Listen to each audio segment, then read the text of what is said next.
to be number 7 on the call sheet of a goddamn student film. I think it's a good idea. You listen to me. You're Nick.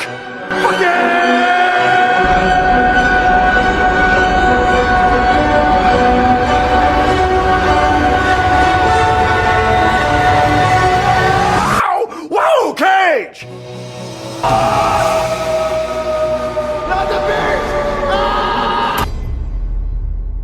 Today's school topic is on Nicolas Cage. Say hello, Nick. Welcome, bitches! We've talked about different genres of film, but one genre that has crawled, walked, and evolved comes from one person, that being Nick Cage. He isn't just an actor, he's his own character, or multiple characters merged into one. He's known for being over the top and really taking control of the scene and making us wonder, is this man really acting or is he losing his fucking mind?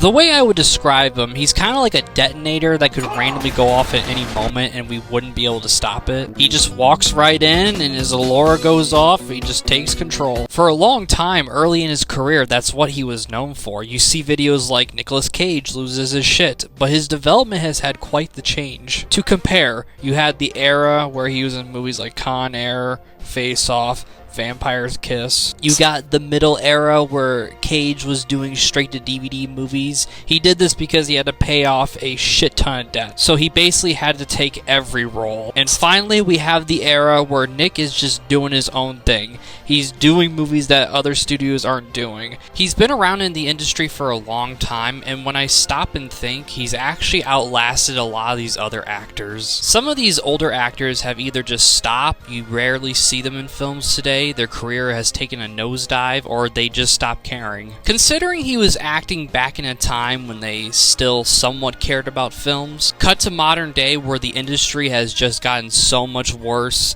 and it's just become a trend of bad movies being sent out on the front lines. Plus, looking at the state of actors, it's looking pretty pale. But with Cage, he just kind of keeps to himself and focuses on his craft and passion, walks in, does his job, entertains us. He's still pumping out 20 plus movies and he hasn't even reached 10% of his power yet. And this right here is where the fun really begins. Today he's pumping out movies like Mandy, Dream Scenario, Willy's Wonderland, Longlegs. Stepping aside for a moment, this man has so much versatility. He stole the Declaration of Independence, he's Ghost Rider, he's Dracula, he's in your dreams like Fred Krueger, he's a Spider-Man. He became John Travolta while John Travolta became Nicolas Cage. He fought killer animatronics. He has a movie that's all about him. It's basically a Nick Cage meme movie. You tell him!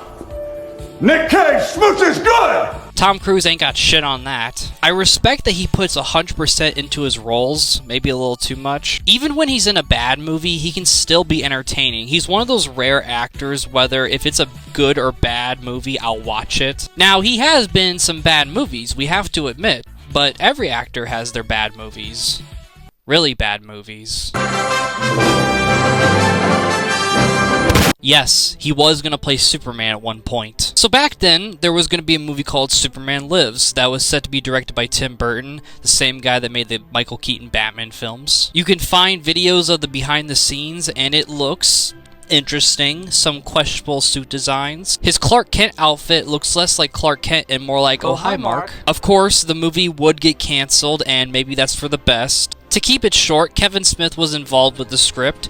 A producer named John Has a Fetish for Spiders Peter came in and wanted to make changes. Those changes being, he can't fly, he can't wear the suit, and he has to fight a giant spider. If you watch Wild Wild West, you'll understand what I mean about the spider. You know, seeing Cage as Superman is very uncanny and terrifying. Like, imagine being Darkseid, you're chilling in your throne, and Superman comes ball busting in and starts kicking the shit out of you, and all you see is this face flying at you Mach 10 speed. He would technically get to play Superman in the Teen Titans Go movie, but who gives a fuck about those guys? Your motherfucking mother should open the door! And motherfuckers, you're going to open this motherfucking door! So, my personal conclusion is that whenever there's a Steven Seagal, a Tom Hanks, a Tom Holland, and a Tom Cruise, there's a Nick Cage to turn the tides in entertainment. He stands as one of the best actors for entertainment in my opinion. His name alone gets people in the seats.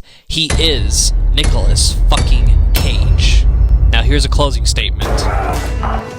Oh, yeah, you put your right foot in, you take your right foot out, you do the hokey pokey and you fucking work it all out.